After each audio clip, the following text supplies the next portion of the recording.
In the week before the UK leaves the EU, Parliament is dotting the I's and crossing the T's on the legislation that will cement Brexit into law forevermore. The bill includes EU citizens' rights, a transition period until the end of the year, and how much the divorce payments to the EU will be.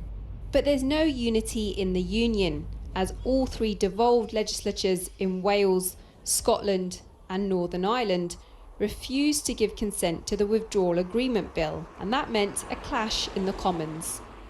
Prime Minister, all three devolved parliaments and even the House of Lords have called on you to end your government's attack on devolution. Will the Prime Minister stop the attack on our Parliament? Mr. Speaker, I agreed for a second with the Right Honourable Gentleman because he said Scotland said no and they meant it, and he was right. They said, the people of Scotland said no to independence in 2014 and they meant it. With the devolved legislatures all withholding their consent on the Brexit bill, how is it that the UK government can continue to put it into law? The legal position is that consent is given or is asked for, usually through the Sewell Convention, as a matter of good practice, if you like, as a convention, but it doesn't have any legal force. And in the end, if the UK Parliament passes a bill through, then that becomes law whether or not consent has been given.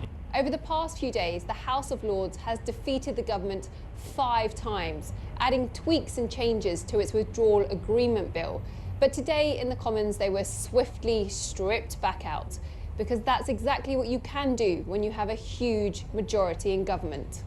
What peers had wanted were extra protections for EU citizens, child refugees, and greater guarantees for the devolved governments. In the end, all of those battles were lost in the Commons, and when the bill came back, it was as simple as this. As many of our opinion will say content, the country not content, the contents have it. Time to pack up and go home, the first phase of Brexit done, and leaving the EU set for the statute book.